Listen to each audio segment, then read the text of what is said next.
Business Opportunity Maxindo. Di sini kita menyediakan banyak paket usaha seperti kebab, ice coffee, cappuccino, sosis bakar, dan lain-lain. Setiap pembelian paket boom akan kami berikan secara gratis semua kelengkapan yang mendukung paket usaha yang Anda inginkan. Untuk melihat paket usaha boom lainnya, silahkan kunjungi di www.pengusahasukses.com. Sasis. Laris. Oke. Monggo. وقل رب زدني علما.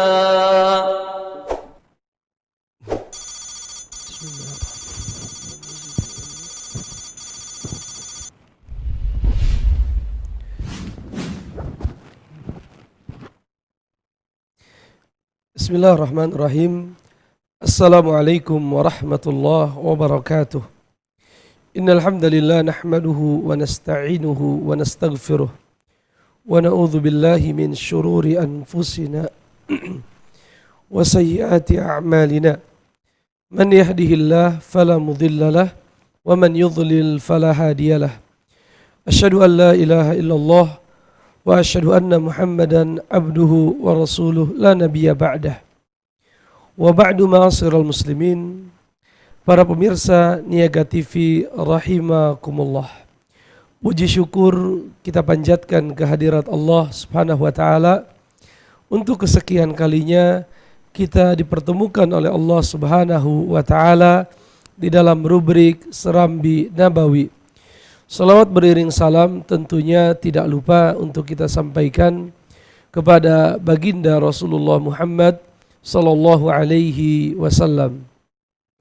Para pemirsa yang dimuliakan Allah Subhanahu wa taala, di kesempatan pagi yang berbahagia ini kita melanjutkan pembahasan sebelumnya, yaitu pembahasan salat berjamaah bagian yang kelima. Hari Senin yang lalu, ma'asyiral muslimin, sudah kita baca perkataan muallif, lin nisa'i qala al muallif rahimahullah lin nisa'i fi buyutihinna afdal.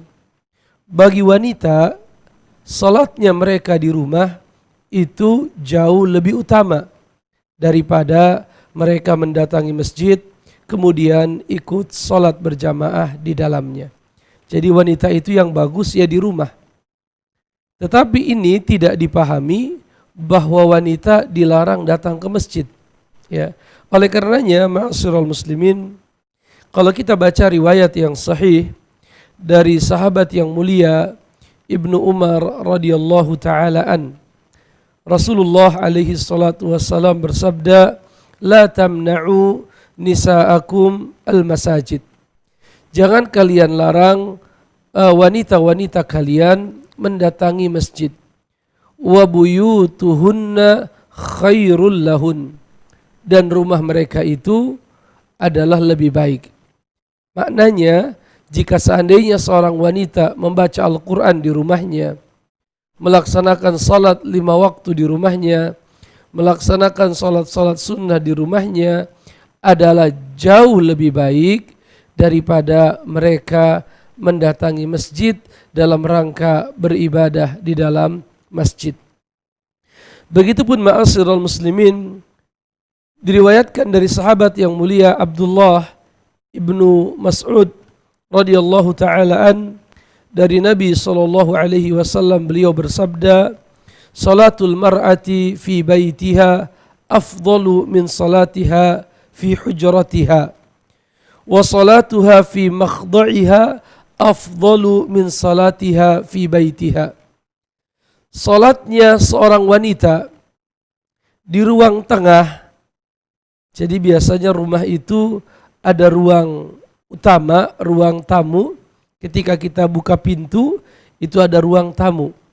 Ada juga ruang tengah, ada juga kamar. Rasulullah berkata, salatnya wanita di ruang yang di tengah, artinya bukan di ruang depan, itu lebih utama daripada dia salat di ruang tamu. Dan salatnya di kamarnya itu adalah lebih utama daripada dia salat di ruang tengah. Artinya para muslimah semakin mereka tertutup, semakin mereka tersembunyi di rumahnya, ini akan semakin mendatangkan pahala yang besar dari Allah Subhanahu wa ta'ala. Ma'asyiral muslimin rahimani wa rahimakumullah. Kemudian beliau berkata, wa yukrahu hudurul masjid limushtahatin aw syabah. Makruh menghadiri salat berjamaah di masjid bagi wanita-wanita yang masih muda, yang bisa mengundang perhatian manusia atau menjadi fitnah karena dia memiliki penampilan yang menarik misalnya dan lain sebagainya, maka ini hukumnya makruh.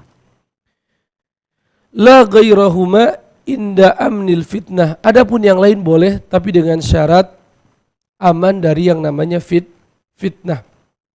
Mari kita baca dalilnya ma'asyiral muslimin. Beliau berkata, wa qad dalla ala dzalika ahadits. Ada beberapa hadis yang menunjukkan hal ini, yaitu wanita yang masih muda, yang masih gadis, yang memiliki penampilan yang menarik, cantik, yang mungkin bisa menggoda atau menarik perhatian manusia, makruh datang ke masjid. Artinya lebih ditekankan lagi salat di rumah. Hal ini berdasarkan hadis yang diriwayatkan oleh Al-Imam Al-Bukhari, begitupun hadis riwayat Imam Muslim dari Ibni Umar radhiyallahu taala anhuma, dari Nabi sallallahu alaihi wasallam bersabda, "Idza sta'dzankum nisa'ukum bil-laili ilal masjidi fa'adzinu lahunna." Apabila para wanita kalian minta izin untuk pergi ke masjid di malam hari, maka izinkanlah. Dalam riwayat Aisyah radhiyallahu taala anha berkata, "Inna kana Rasulullah sallallahu alaihi wasallam la yusalli subh." Rasulullah itu melaksanakan salat subuh. Fayansarifun nisa mutalaffi'atin bimurutihinna. Maka para wanita pun keluar, ya, selesai melaksanakan salat subuh tersebut, mereka dalam kondisi tertutup wajahnya, tertutup badannya, bimurutihinna, yaitu dengan pakaian-pakaian yang mereka pakai, ma ya'rifna minal galas, dan tidak ada seorang pun yang dikenal dikarenakan hari masih gelap. Dalam riwayat yang lain ma'asyiral muslimin, diriwayatkan oleh Ibnu Umar, Imam Bukhari dan Muslim meriwayatkan dari Ibnu Umar radhiyallahu taala anhuma berkata, "Kanat imra'atu li Umar tashhad salat as-subh wal isya." Istrinya Umar bin Khattab biasa melaksanakan salat subuh dan isya di masjid. Faqila laha, maka dikatakan kepada istrinya Al-Khattab, Umar bin Khattab radhiyallahu taala an, "Lima takhrujin wa qad ta'lamin anna Umar yakrahu dzalika wa yaghar." Kenapa Anda keluar melaksanakan salat di rumah? Bukankah Anda sudah tahu Umar itu lebih suka wanita salat di rumah? Dan Umar itu adalah seorang laki-laki yang mudah sekali cemburu. Maka dikatakan, ma yamna'hu an yanhani, tidak ada sesuatu pun yang menghalangi Umar bin Khattab untuk melarangku, kecuali hadis yang beliau dengar dari Nabi sallallahu alaihi wasallam, la tamna'u ima Allah masajid Allah. Janganlah kalian melarang para wanita mendatangi masjid. Jadi tidak boleh dilarang, tapi dengan syarat sudah meminta izin atau pamit kepada walinya, baik itu kepada suaminya atau kepada ayahnya dan lain sebagainya. Dalam riwayat yang lain ma'asyiral muslimin, Al-Imam Abu Dawud rahimahullahu taala meriwayatkan dari Abi Hurairah radhiyallahu taala an, Rasulullah alaihi salatu wassalam bersabda, "La tamna'u ima Allah masajid Allah." Janganlah kalian melarang wanita-wanita untuk mendatangi masjid. Lakin liyukhrijanna wa hunna tafilat. Tetapi ketika keluar mereka tidak boleh dalam kondisi tafilat. Apa itu? Menggunakan minyak wangi. Tidak menggunakan minyak wangi. Dijelaskan oleh para ulama, tafilat ghairu mutatayyibat. Artinya tidak menyemprotkan ke badannya minyak wangi dengan tujuan dicium wanginya oleh manusia. Baik itu di jalan ataupun di masjid. Kalau dia sengaja menggunakannya, tentunya dia telah melanggar larangan Rasulullah alaihi salatu wassalam. Para pemirsa yang dimuliakan Allah subhanahu wa ta'ala, beliau akan membawakan satu bab yang baru yang berjudul Ma tasqut bihil jama'atu minal a'zar. Perkara-perkara yang menjadikan salat berjamaah itu menjadi jatuh. Artinya menjadi tidak harus dikerjakan. Boleh saja kita tinggalkan minal a'zar apabila ada uzur-uzur yang syar'i. Apa itu uzur-uzur yang beliau maksud? Mari kita baca. Beliau katakan, wa tasqutul jama'atu bil uzur. Salat berjamaah ini menjadi jatuh apabila ada uzur. Kamatarin au saljin yabullu thawb. Contohnya adalah turunnya hujan atau salju yang lebat misalnya yang bisa membasahi baju. Au rihin bil lail, atau angin yang kencang di malam hari. Au har, atau panas yang sangat-sangat menyengat. Au bardin syadidaini. Au harrin au bardin syadidaini. Atau cuaca yang sangat dingin atau cuaca yang sangat panas. Ini bisa menjadi penghalang kita untuk mendatangi salat berjamaah. Kalau ada salah satu dari apa yang beliau sampaikan itu kita hadapi, ya kita dapatkan dalam kehidupan kita, maka itu bisa menjadi alasan kita tidak salat berjamaah di masjid. Hal ini ma'asyiral muslimin berdasarkan sebuah riwayat yang sahih dari sahabat yang mulia Ibnu Umar radhiyallahu taala anhuma, sebagaimana diriwayatkan oleh Al-Imam Al-Bukhari rahimahullahu taala. Umar bin Khattab, Ibnu Umar radhiyallahu taala anhuma, adzana bis salati fi lailatin dzata bard wa rih. Umar bin Khattab, Ibnu Umar mengumandangkan azan di satu malam yang sangat dingin dengan angin yang sangat kencang. Di dalam azan tersebut beliau berkata, ala sallu fi rihalikum. Jadi azan biasanya tidak ada kalimat seperti itu. Azan tidak ada kalimat ala sallu fi rihalikum. Itu tidak ada. Tetapi di malam itu Ibnu Umar membaca kalimat tersebut. Salatlah kalian di rumah kalian. Ya, salatlah kalian di rumah kalian. Tsumma qal.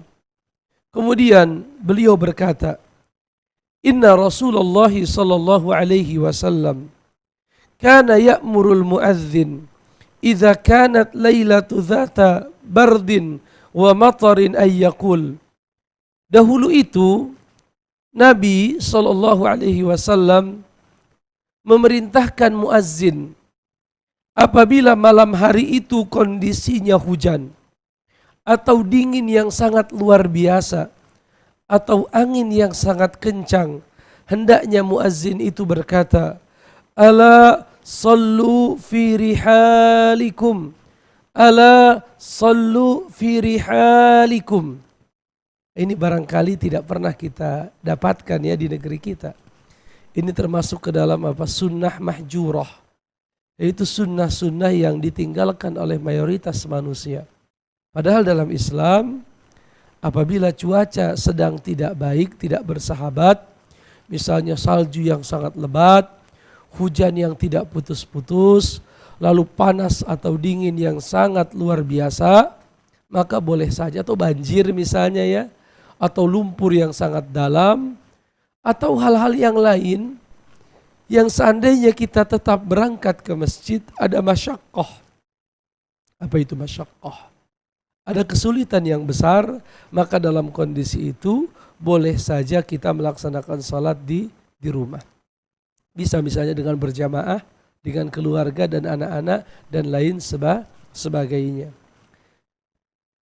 Kemudian ma'asyiral muslimin rahimani wa rahimakumullah, beliau berkata, wal hikmatu fi hadza kullihi raf'ul haraj wal masyaqqah 'anin nas. Dan hikmah dari ini semua, kenapa jamaah itu bisa gugur apabila ada beberapa uzur yang tadi kita sebutkan, adalah dalam rangka menghilangkan kesulitan, menghilangkan beban dari manusia. Dan ini adalah karakter dari agama Islam. Jadi agama Islam itu agama yang mudah. Yuridullahu bikumul yusra wa la yuridu bikumul usr. Allah menghendaki kemudahan bagi kalian dan Dia tidak menghendaki kesulitan bagi kalian. Jadi agama kita ini adalah agama yang mudah. Ya. Tidak ada sama sekali kesulitan dalam melaksanakan perintah Allah Subhanahu wa taala. Kemudian ma'asyiral muslimin, beliau berkata, di antara perkara yang bisa menjadikan gugurnya salat berjamaah adalah huduru ta'am atau syarab ya yatuqu ilaihi atau mudafa'atil hadath. Mudafa'ah hadath. Apa itu artinya? Di antara uzur yang menjadikan salat berjamaah gugur atas seseorang adalah dihidangkannya makanan atau minuman yang dia menginginkan makanan dan minuman tersebut. Artinya kalau lapar, yang utama mendahulukan salat. Kalau kenyang maksud saya mendahulukan salat. Tapi kalau lapar, ya yang mana kalau dia mendahulukan salat, ada kemungkinan hilangnya rasa khusyuk karena dia mengingat makanan atau minuman, maka hendaknya dia mendahulukan makan dan minum. Atau ketika dia menahan hadas.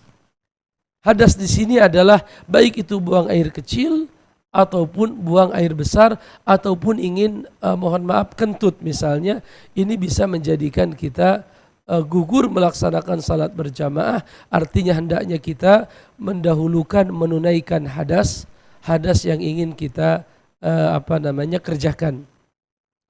Hal ini ma'asyiral muslimin, kata beliau, wa dzalika lima rawahul Bukhari wa Muslim. Berdasarkan riwayat yang sahih dari Al-Imam Al-Bukhari dan Muslim, an Abdullah ibni Umar radhiyallahu taala anhuma, dari sahabat yang mulia Abdullah ibni Umar radhiyallahu taala anhuma berkata, Rasulullah alaihi salatu wassalam pernah bersabda, idza wudi'a asya'ukum, idza wudi'a asya'u ahadikum, apabila makan malam salah seorang dari kalian telah dihidangkan, sudah disajikan di atas meja makan, wa uqimatis shalah, sedangkan salat pun ditegakkan, fabda'u bil asya', maka dahulukanlah makan malam. Jadi makanan dihidangkan. Di waktu yang sama kita dengar azan atau kita mendengar iqamah dari arah pengeras suara yang ada di masjid. Maka beliau berkata, fabda'u bil asya. Mulailah dengan makan malam dulu. Wala ya'jal hatta yafrag minhu. Dan janganlah tergesa-gesa sampai dia menyelesaikan makan malamnya. Karena disebutkan oleh para ulama, lebih baik kita makan ingat sholat daripada kita sholat ingat makan. Jelas ya? Lebih baik kita makan ya. Lalu kita ingat sholat sehingga kita ingin menyegerakan menghabiskan makanan tersebut daripada kita sedang sholat malah kita mengingat makanan. Madaratnya lebih kecil yang mana? Ya, lebih kecil kita makan ingat sholat daripada sholat ingat makan. Karena kalau kita sholat ingat makan, ini bisa merusak sholat kita, bisa merusak khusyuknya kita dalam melaksanakan ibadah sholat. Hadis yang baru saja kita baca adalah hadis yang sahih riwayat Al-Imam Al-Bukhari dan Muslim dari sahabat yang mulia Abdullah ibni Umar radhiyallahu taala anhuma. Begitupun ma'asyiral muslimin, kata beliau diriwayatkan oleh Imam Muslim an Aisyah radhiyallahu taala anha. Dari Ummul Mukminin ibunda kita Aisyah radhiyallahu taala anha berkata, "Inni sami'tu Rasulullah sallallahu alaihi wasallam yaqul." Aku pernah mendengar Rasulullah bersabda. Rasulullah bersabda, "La salata bihadratit ta'am." Tidak ada salat ketika makanan sudah dihidangkan. Wala huwa yudafi'uhu al-akhbathan. Dan tidak ada salat ketika seseorang menahan dari dua hal, yaitu al-ghaid wal baul, keinginan untuk buang air besar dan keinginan untuk buang air kecil.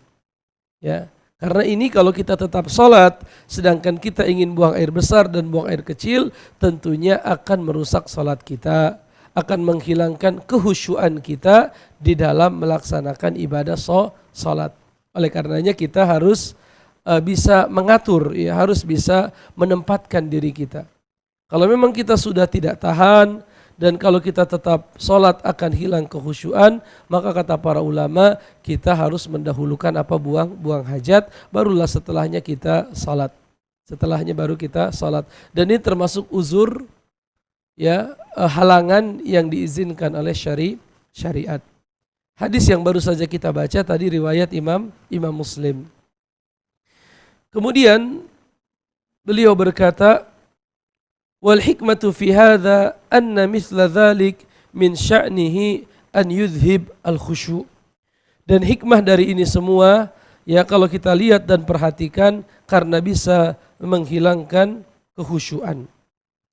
Lalu beliau berkata rahimahullahu taala, au khaufi ala nafsin au mal. Terkadang kita bisa saja meninggalkan salat berjamaah dikarenakan ada ketakutan atas diri kita. Kita keluar rumah ternyata sedang ada tawuran. Sedang ada bentrok antar warga. Yang mana kalau kita keluar akan bahaya untuk kita. Dalam kondisi ini gugur, ya, keharusan kita mendatangi salat berjamaah. Bahkan kalau kita mengetahui bahaya itu pasti akan menimpa kita, maka kita menjadi wajib untuk tidak keluar dari rumah. Atau takut, khawatir harta kita menjadi hilang karena terjadi kejahatan dan lain sebagainya. Atau dikarenakan sakit. Atau tamridu man yakhafu dia'ahu. Atau kita sedang mengurus orang yang sedang sakit, yang seandainya kita tinggalkan, kita khawatir akan terjadi sesuatu yang buruk. Atau kita melihat kondisi orang yang sedang kita jaga sedang sakaratul maut. Kita ingin membimbing dia mengucapkan la ilaha illallah misalnya.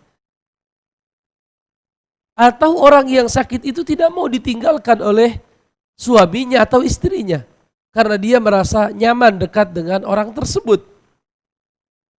Atau kata beliau huduru mautin, datangnya orang yang meninggal, artinya dibawa dari rumah sakit ke rumah kita. Kalau kita jamaah dulu, tidak ada yang menyambut di rumah.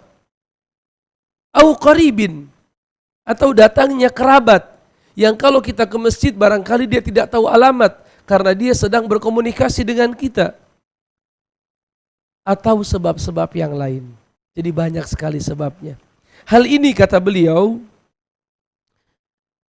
berdasarkan firman Allah surat Al-Hajj ayat yang ke-78, Allah berfirman, "Wa ma ja'ala 'alaikum fid dini min haraj." Wa ma ja'ala 'alaikum fid dini min haraj. Dan Allah tidak menjadikan atas kalian di dalam agama ini kesulitan. Jadi agama kita ini mudah. Begitupun dalam ayat yang lain, surat Al-Baqarah 185 Allah berfirman, "Yuridullahu bikumul yusra wa la yuridu bikumul usra." Allah itu menghendaki kemudahan dan dia tidak menghendaki kesulitan.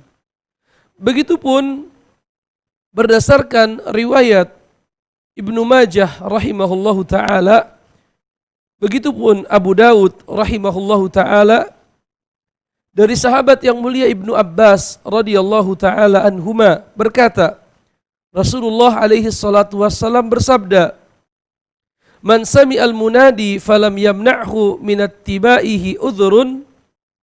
Barang siapa yang mendengar seorang muazzin mengumandangkan azan, ya, dan tidak ada yang menghalangi dirinya untuk mendatanginya kecuali uzur, ya, maka para sahabat berkata, "Apa itu uzur ya Rasulullah?"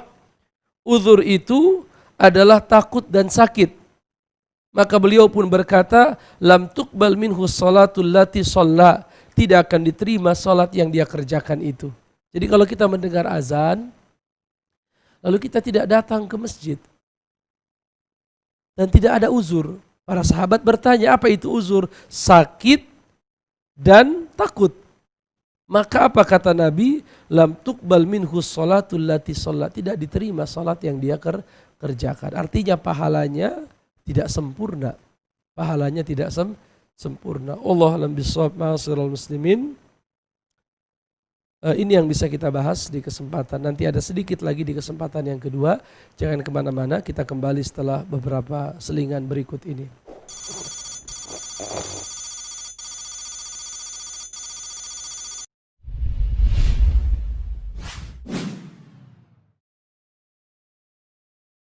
Mau ambil usaha kentang goreng french fries aneka rasa skala industri, atau untuk produksi makanan kentang goreng pada usaha skala resto, catering, dan hotel dengan mesin Maxindo jadi lebih mudah.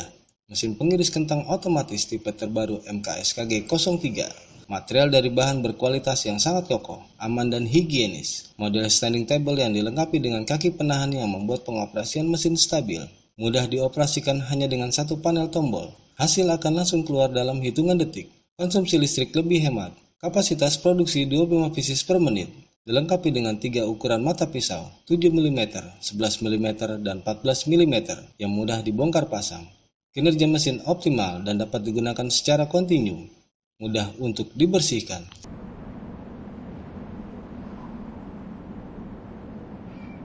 Dapatkan produk ini di toko mesin Maxindo terdekat di kota-kota Anda. Kunjungi situs kami di www.maxindo.com.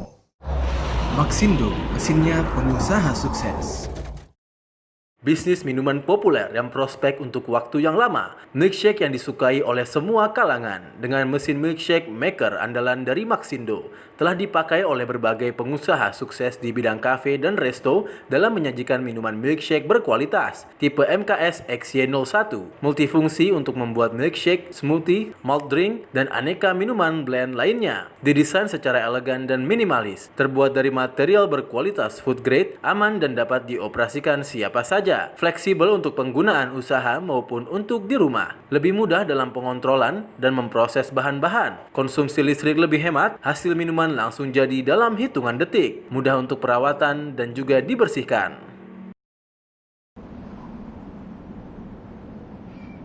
Dapatkan produk ini di toko mesin Maxindo terdekat di kota-kota Anda.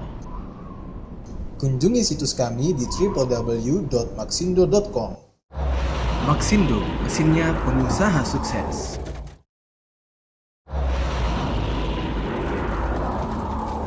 Ingin usaha aneka kuliner aneka panggangan atau ingin memasak aneka bakar-bakaran bersama dengan keluarga Anda? Maxindo punya jawabannya. Mesin pemanggang grill multiguna ARD GRL88 Ardin dapat memanggang aneka olahan makanan mulai dari ayam panggang, daging sapi, ikan, dan makanan lainnya.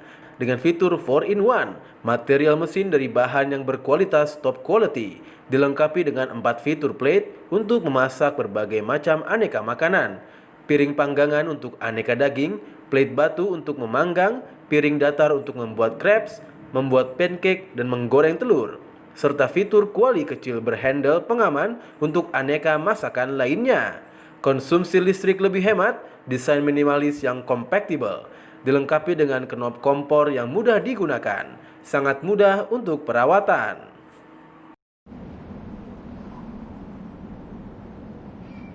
Dapatkan produk ini di toko mesin Maxindo terdekat di kota-kota Anda. Kunjungi situs kami di www.maxindo.com. Maxindo, mesinnya pengusaha sukses.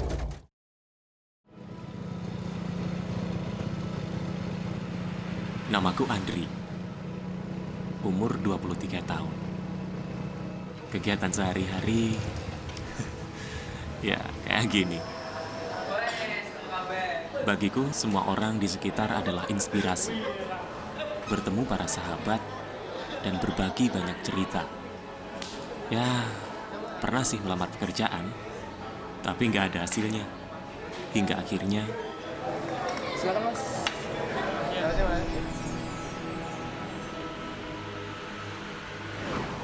Sebagai generasi milenial, aku selalu ingin mencoba sesuatu yang baru. Positive thinking, terus berusaha menjadi yang terbaik, karena kita, generasi milenial, bisa jadi pengusaha. Maxindo, mesinnya pengusaha sukses.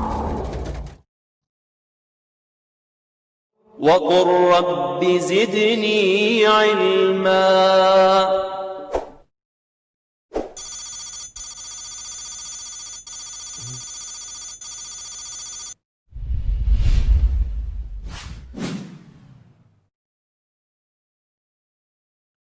Bismillahirrahmanirrahim. Alhamdulillah wassalatu wassalamu ala Rasulillah. Amma ba'd. Para pemirsa Niaga TV rahimakumullah. Di kesempatan yang kedua, sebelum kita baca beberapa pesan singkat yang masuk, ada satu potongan yang pendek yang ingin kita baca. Di antara perkara yang menjadikan kita gugur melaksanakan salat berjamaah adalah aklu dziraihatin karihah. Memakan makanan yang memiliki bau yang tidak sedap. Ya, hal ini berdasarkan hadis yang diriwayatkan oleh Imam Al-Bukhari dari sahabat Jabir radhiyallahu taala anhu. Sesungguhnya Nabi SAW bersabda, "Man akala thauman aw basalan falyatazilna." Siapa yang memakan bawang putih atau bawang merah, maka hendaknya mereka menjauhi kami. Dalam riwayat, falyatazil masjidana, hendaknya dia menjauhi masjid kami, wal yaq'ud fi baitihi, dan hendaknya dia duduk di rumahnya. Karena sesungguhnya bau mulut itu bisa mengganggu jamaah yang lain sebagaimana tidak disukai oleh para malaikat.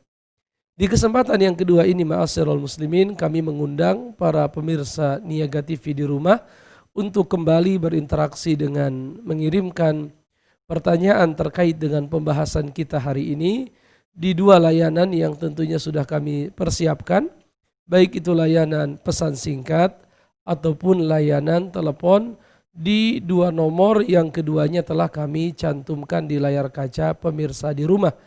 Kita akan bacakan pertanyaan pertama dari pesan singkat. Assalamualaikum warahmatullahi wabarakatuh. Waalaikumsalam warahmatullahi wabarakatuh. Apa yang harus dilakukan ketika kita belajar sunnah tetapi orang di sekitar mulai membenci kita? Misalnya mereka berkata, kalau mereka tidak lagi ikut jamaah kita, yasinan, biar kalau mereka meninggal jangan diurusi. Apa yang harus kita lakukan? Wallahu a'lam bishawab. Yang pertama adalah berusaha selalu memohon keteguhan dari Allah. memperbanyak berdoa, ya muqallibal qulub tsabbit qalbi ala dinika, ya musarrifal qulub sarrif qalbi ala taatika. Itu yang pertama. Ya, memperbanyak berdoa, memohon ketetapan oleh Allah Subhanahu wa taala. Yang kedua, hendaknya kita bisa menunjukkan wajah Islam yang sebenarnya. Artinya ketika mereka tidak menyukai perubahan yang terjadi dalam diri kita, bukan menjadikan kita menjaga jarak dari mereka, menjauhi mereka, tetapi hendaknya kita memperbaiki muamalah kita dengan mereka. Mengucapkan salam apabila bertemu, menghadiri undangan mereka dalam perkara-perkara yang mubah, apalagi yang wajib seperti walimah, berinteraksi, baik interaksi RT, lingkungan dan lain sebagainya. Yang ketiga tentunya adalah terus-menerus menuntut ilmu. Ya, yang keempat adalah mencari kawan-kawan yang soleh, karena adanya kawan yang soleh akan meneguhkan kita dalam meniti jalan sunnah, dalam meniti jalan Allah Subhanahu wa taala. Allah alam bissawab. Ada penelepon Ibu Suryani dari Padang, coba kita angkat. Assalamualaikum. Waalaikumsalam Ustaz. Silahkan Ibu. Begini, saya ada 2 pertanyaan.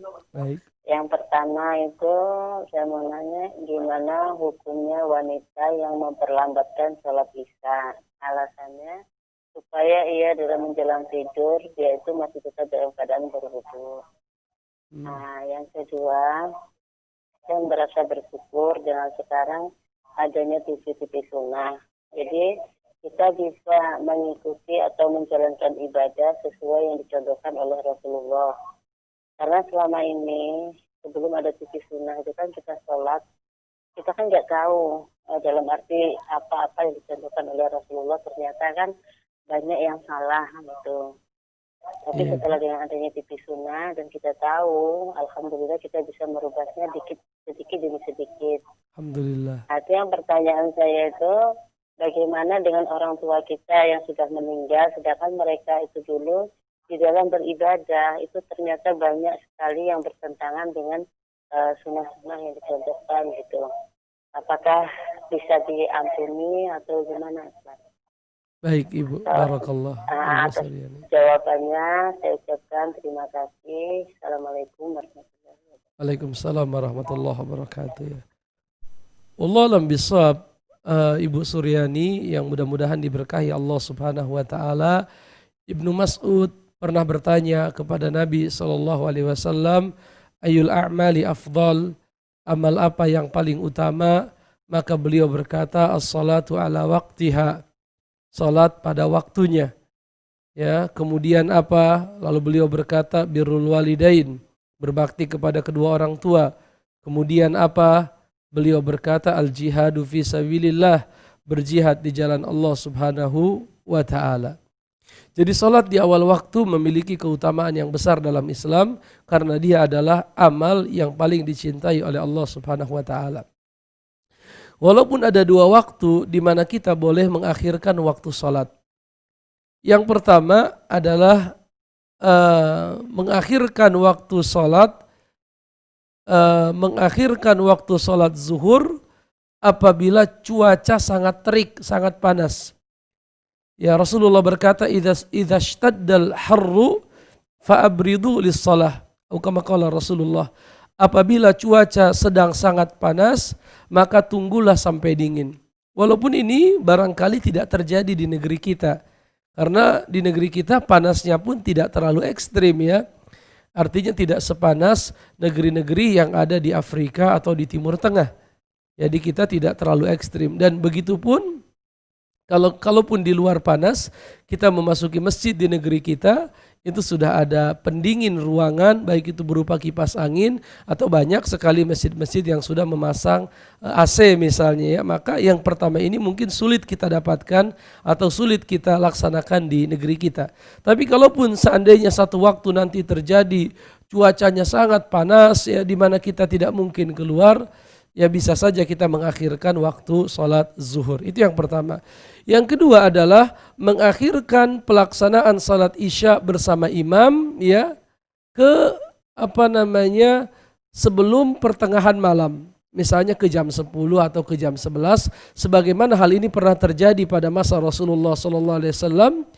beliau berkata, laula an asyqa ala ummati la amartuhum bis shalah fi hadzal waqt. Ya, seandainya tidak memberatkan atas umatku, aku perintahkan mereka melaksanakan salat di waktu ini, yaitu di waktu sudah malam.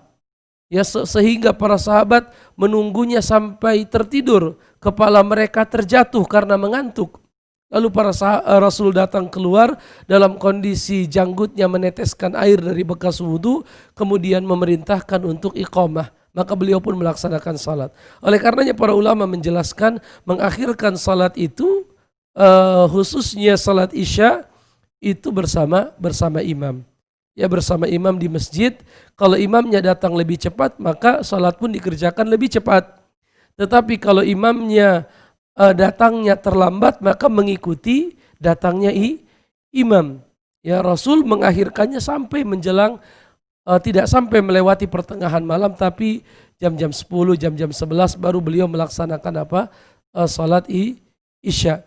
Tetapi hal ini tidak diwajibkan oleh Nabi SAW karena khawatir umatnya merasa keberatan, kesulitan mengerjakannya. Oleh karenanya Allah alam bisawab, yang saya ketahui selama ini, yang utama ya kalau kita salat di rumah itu di awal waktu. Kecuali kalau di masjid kita berjamaah bersama imam, kita akhirkan waktunya tidak masalah. Tetapi kalau di rumah, yang saya ketahui Allah alam bisawab, itu adalah di awal waktu.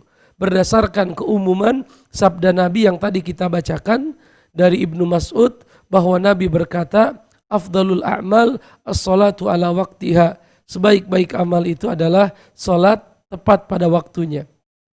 Dan seorang muslim, wallahu alam bisawab, hendaknya menyegerakan tidur di malam hari. Karena dalam riwayat dikatakan kana Nabi sallallahu alaihi wasallam yakrahu an-nauma ba'dal maghrib wal haditsu ba'dal isya. Nabi itu paling tidak suka tidur setelah maghrib dan beliau tidak suka berbincang setelah salat isya. Artinya lebih baik kita segerakan tidur di malam hari untuk mendapatkan keutamaan salat tahajud, qiyamul lail, bangun di sepertiga malam yang terakhir. Ya, misalnya kita percepat tidur jam 8 agar kita bisa bangun jam 3. Ya, agar kita bisa bangun jam 3 untuk beribadah kepada Allah Subhanahu wa taala. Yang kedua, kaitannya dengan munculnya TV-TV sunnah, TV-TV dakwah, tentunya ini adalah satu kenikmatan yang besar dari Allah Subhanahu wa taala yang harus kita syukuri, harus kita jaga, harus kita dukung dan lain sebagainya. Lalu bagaimana dengan orang tua kita yang barangkali dahulu memiliki banyak kekurangan dan lain sebagainya? Manusia akan dihisap oleh Allah Subhanahu wa taala sesuai dengan ilmunya. Manusia dihisap sesuai dengan ilmu yang dia miliki. Ya, artinya kalau dahulu belum sampai kepada orang tua kita penjelasan yang terperinci seperti hari ini ya. Kita lihat TV-TV dakwah begitu luar biasa sekali. Begitu banyak, begitu masif. 24 jam kalau kita mau kita bisa mendapatkan ceramah yang berdasarkan Quran dan Sunnah. Tapi orang tua kita belum mendapatkan masa-masa itu. Tetapi alhamdulillah mereka adalah muslim, mereka adalah orang yang salat. Ya, mudah-mudahan kebaikan yang hari ini kita dapatkan itu bisa menjadi kebaikan untuk mereka. Dengan doa-doa kita, dengan amal-amal soleh yang kita kerjakan. Allah alam bisawab. Pertanyaan yang kedua. Assalamualaikum warahmatullahi. Apakah ada bacaan khusus untuk sholat taubat dari Ibu Nur di Kalimantan Tengah? Saya tidak mengetahui ada bacaan khusus untuk sholat taubat. Saya tidak tahu ada bacaan khusus untuk sholat taubat. Maka di hukum asalnya sholat 2 rakaat sebagaimana yang kita kerjakan biasa. Sholat 2 rakaat. Faqra'u ma tayassara minal Qur'an. Bacalah apa yang mudah dari Al-Quran. Allah alam bissawab. Ada Abu Naf'an di Bogor, coba kita angkat. Assalamualaikum. Assalamualaikum. Assalamualaikum warahmatullahi wabarakatuh. Waalaikumsalam warahmatullahi. Kaifa hal Abu Naf'an? Alhamdulillah. Ayakallah. Silakan Abu Naf'an. Pak Ustadz mau nanya tentang penjelasan seorang sahabat yang dia bersemangat masuk ke jamaah sholat. Dia masuk dalam keadaan ruku. Nah, setelah itu kan Nabi tegur jangan diulangi. Nah, tapi anak pernah mendengar penjelasan juga ternyata itu masih berlaku. Artinya kalau umpama kita mau dalam keadaan seperti itu juga kita boleh bertakbir sebelum masuk ke tempat berjamaah tadi, dan kita mendatangi tempat jamaah dengan dalam keadaan ruku. Nah, itu mohon penjelasannya. Yang kedua, kalau kita tasyahud awal, Ustaz, sebenarnya anak tanya kemarin cuma Ustaz jawabnya tasyahud akhir, yang anak tanyakan tasyahud awal. Jadi maksudnya gini, kalau tasyahud awal anak ikut berjamaah, ternyata anak udah sampai innaka hamidul majid, imamnya belum selesai, masih aja terus dalam keadaan tasyahud tadi. Nah, apa yang mesti anak baca, apa anak kan yang anak tahu kalau dalam sholat kita nggak boleh dia mesti ada berzikir seperti kayak gitu. Nah, itu gimana, apa yang mesti anak baca? Itu aja, Ustaz. Barakallah Bu Naf'an. Jazakallah khair. Assalamualaikum warahmatullahi wabarakatuh. Allah alam bisawab ya. Telah sahih dari beberapa riwayat bahwasanya Rasulullah SAW memerintahkan kita, ada hadis ya, sahabat yang terlambat salat, kemudian dia mendapatkan imam sudah ruku, kemudian dia takbiratul ihram sambil berjalan, kemudian dia ruku, lalu dia bergerak ke shaf. Sebagian tadi Abu Naf'an mendengar penjelasan bahwa ada riwayat yang lain yang mengatakan bahwa Nabi memerintahkan kita apabila imam sedang ruku, kita hendaknya takbiratul ihram, kemudian kita ruku di belakang, lalu setelahnya kita berjalan memasuki shaf. Itu betul. Itu adalah hadis yang sahih yang disampaikan oleh Nabi SAW. Jadi gambarannya bukan kita berjalan sambil ruku. Ya, yang saya ketahui Allah alam bisawab adalah kita memasuki masjid. Sebelum kita masuk shaf, imam sudah takbir untuk intiqal ila ruku. Takbir untuk pindah gerakan ke dalam ruku. Maka kita yang masih berada di shaf yang paling belakang, mendekati shaf imam, kita boleh langsung takbiratul ihram, lalu kita pun ruku di belakang. Setelah itu barulah kita bangkit dari ruku, lalu kita berjalan memasuki masuk ke dalam shaf yang ada di hadapan kita. Itu yang saya pahami selama ini dari hadis Nabi SAW. Dan betul bahwa kejadian itu bukan hanya berlaku pada sahabat yang mulia tersebut, tetapi masih boleh dikerjakan. Artinya, tetapi bukan berjalan ya, di belakang berdiri, lalu setelahnya kita ruku bersama rukunya imam. Ketika kita setelah bangkit ruku, barulah kita berjalan memasuki masuk ke dalam shaf. Ya, hadis ini pun dibahas agak panjang oleh Syekh Salim bin Id al-Hilali hafizahullahu ta'ala di dalam kitab beliau yang pernah kita bahas juga di kesempatan hari Kamis, Noda-Noda Hitam, yaitu di dalam Mausu'ah ensiklopedi larangan. Di dalam kitab ensiklopedi larangan disebutkan bahwa hal itu masih ditetapkan, masih boleh dikerjakan. Allah alam bisawab. Yang kedua, tasyahud awal, apa yang kita baca seandainya imam telah selesai tasyahud, belum selesai tasyahud, sedangkan kita sudah selesai duluan. Allah alam bisawab, kita memperbanyak doa saja. Memperbanyak doa. Ya, karena hadisnya umum, apabila kalian telah selesai tasyahud, maka berdoalah. Baik itu doa misalnya, sebagian penjelasan mengatakan Rabbana zalamna anfusana wa in lam taghfir lana, Rabbana Allahumma inni zalamtu nafsi zulman katsira wa la yaghfiru dzunuba illa anta faghfir li maghfiratan min indik innaka antal ghafurur rahim. Ya, doa itu enggak ada masalah, atau doa-doa yang lain yang kita ingin baca setelah kita membaca tasyahud. Dan tidak akan panjang karena saya yakin selisih imam dengan makmum tidak akan terlalu panjang, tetapi pilih saja doa-doa yang ingin kita baca. Allah alam bissawab. Pertanyaan yang ketiga, Assalamualaikum Waalaikumsalam warahmatullah. Di tempat tinggal ibu subuh jam 4.56. Terus ibu zikir sampai jam 6.15. Baru ibu sholat duha, apakah ini diperbolehkan? Wallahu a'lam bishawab. Kalau itu sudah masuk waktu duha, saya tidak tahu ya. Karena di tempat kita di Jakarta, azan subuh itu sekarang 4-5 menit ya, kurang lebih 4-5 menit atau 4 kurang. Tidak sampai 4-5 menit, saya rasa 4:03 atau 4:02 itu sudah azan. Dan waktu syuruk di kita itu sekitar pukul 5.30. Kurang lebih ya, ini apa kira-kira perhitungan kasarnya segitu, 5.30. Artinya jam 6 atau setengah 7 itu orang sudah mulai sholat duha. Ya, orang sudah mulai sholat duha. Wallahu a'lam bishawab. Dan tidak ada larangan kalau kita mau sholat setelahnya sholat duha, tidak masalah. Karena Rasulullah berkata, la tusalli ba'dal fajar hatta tatlu asy-syams. Janganlah kalian sholat setelah subuh sampai terbitnya matahari. Kalau memang matahari sudah sempurna terbit, terlihat di ufuk sebelah timur, maka sudah diangkat larangan melaksanakan sholat. Allahu a'lam bishawab. Pertanyaan yang keempat, Assalamualaikum warahmatullahi wabarakatuh. Waalaikumsalam warahmatullahi. Ada yang menulis tentang sejarah salawat nariyah. Katanya salawat diciptakan oleh Syekh Nariyah yang hidup di masa Rasulullah dan merupakan salah ini kebohongan. Jangan diperhatikan. Itu adalah kebohongan. Itu adalah kebohongan orang-orang yang tidak berilmu. Kebohongan orang-orang yang tidak takut kepada Allah Subhanahu wa taala. Bagaimana dia membuat-buat nama sahabat namanya Nariyah.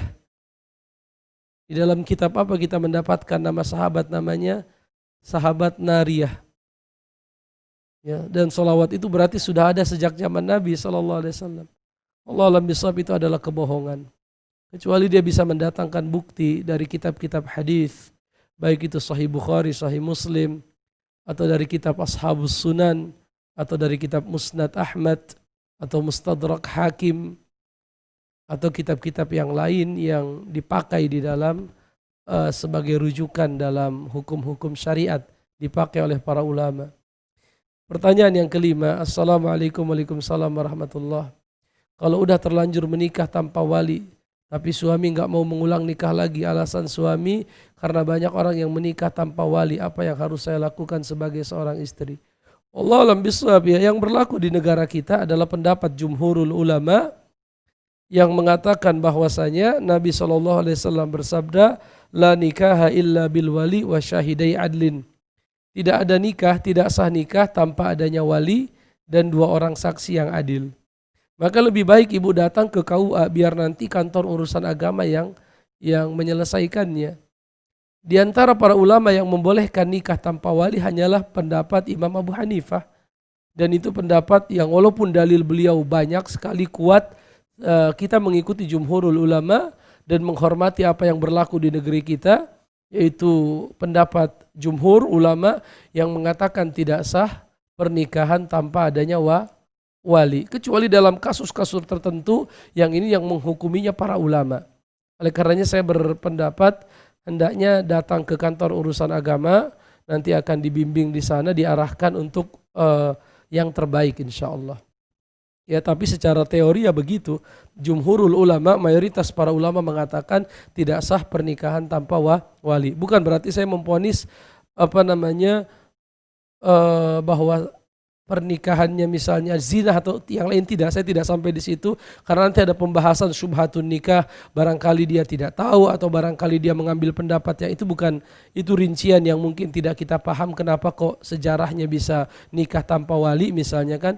Tetapi secara hukum nikah itu harus menggunakan wali. Berdasarkan sabda Nabi, la nikaha illa bil wali wa syahidai adl. Tidak ada nikah kecuali dengan wali.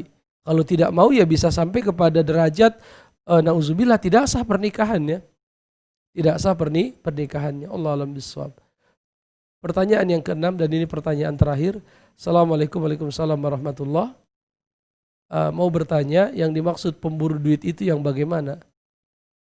Yang di pemburu duit yang Allah sebutkan dalam Al-Quran.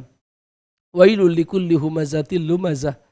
Celakalah orang-orang yang mencela, menghardik, orang-orang yang humazah, lumazah, mencibir, mencela dengan lisan atau dengan perbuatan atau dengan ekspresi di muka.